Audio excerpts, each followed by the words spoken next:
Nous allons maintenant aborder dans cette capsule vidéo les différentes propositions, leur nature, leurs relations et leurs fonctions.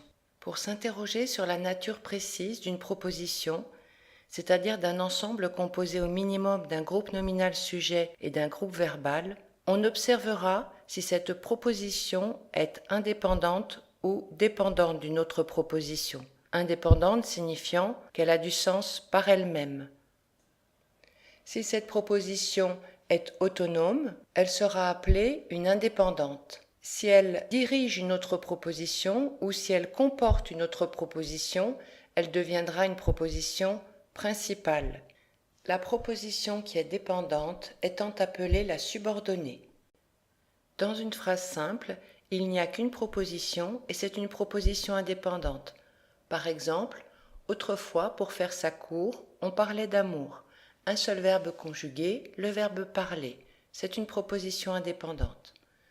Lorsqu'il y a plusieurs propositions indépendantes dans une phrase, celles-ci peuvent être juxtaposées ou coordonnées. Elles sont juxtaposées quand elles sont séparées par une ponctuation faible comme une virgule, un point-virgule ou deux points. Par exemple, maintenant c'est plus pareil, ça change, ça change. Enfin, deux ou plusieurs propositions indépendantes peuvent être coordonnées par l'utilisation de conjonctions de coordination. Par exemple, « Excuse-toi ou je reprends tout ça. Viens m'embrasser et je te donnerai un frigidaire. » Alors on cède car il faut qu'on s'entraide et l'on vit comme ça jusqu'à la prochaine fois. Dans le deuxième exemple, on voit bien deux indépendantes coordonnées. La première « Viens m'embrasser » peut avoir du sens en elle-même et la deuxième « je te donnerai un frigidaire » également, mais elles sont rapprochées par la conjonction de coordination « et ». Il s'agit donc de deux indépendantes coordonnées. Dans le troisième exemple, plus complexe, il y a deux indépendantes, on cède et l'on vit comme ça jusqu'à la prochaine fois, sont deux propositions indépendantes reliées par la conjonction de coordination « et ». Mais on peut voir également qu'une conjonction de coordination peut lier une indépendante avec une principale. Une principale est une proposition indépendante qui vient être complétée par une proposition subordonnée. Par exemple, « Elle sait qu'il viendra » ou bien « Elle sait si cette personne est là ». « Elle sait ce que vous voulez dire ». Elle sait, si bien qu'elle finira par parler. « Elle sait un chemin qui mène à cet endroit ». La principale précède ou suit la subordonnée. La subordonnée peut également se trouver à l'intérieur de la principale, comme on le verra pour les relatives. Les trois grandes catégories de subordonnées vont dépendre du mot qu'elles complètent. Soit elles complètent un nom, et ce sont des propositions subordonnées relatives. Soit elles vont compléter un verbe en étant un complément essentiel, et ce seront des propositions subordonnées complétives. Soit enfin, elles compléteront le verbe de la principale en apportant une information logique ou circonstancielle à l'ensemble de la phrase. Il s'agit de propositions subordonnées circonstancielles. La proposition subordonnée relative complète un nom. Elle est introduite par un pronom relatif qui, que, quoi, dont, où, lequel ou un de ses composés, auquel, duquel, avec lesquels, par lesquels, etc. Sa fonction est complément du nom antécédent. Cette proposition est étudiée plus en détail dans la capsule vidéo sur les fonctions par rapport au nom.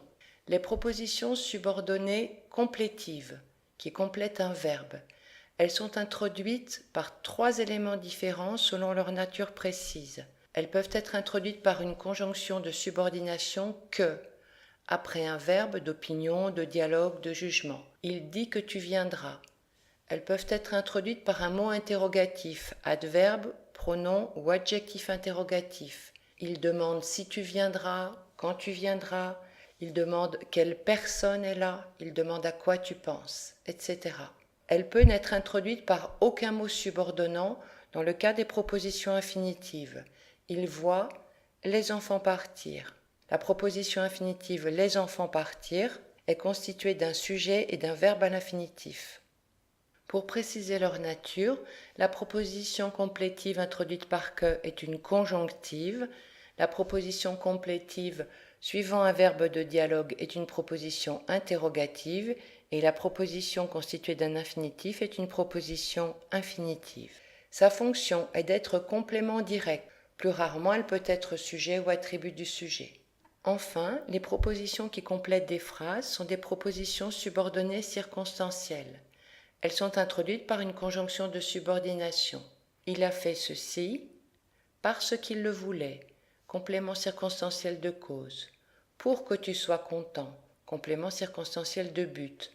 Quand il a pu, complément circonstanciel de temps. Comme il a pu, complément circonstanciel de manière. Pour que ses amis soient contents, complément circonstanciel de but. Si bien que ses parents ont été ravis, complément circonstanciel de conséquence.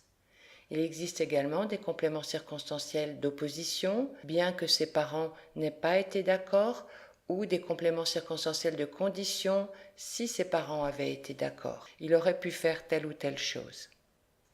On se résume, les propositions indépendantes peuvent être juxtaposées ou coordonnées. Les propositions qui ne sont pas indépendantes sont soit la principale qui dirige, soit la subordonnée qui complète.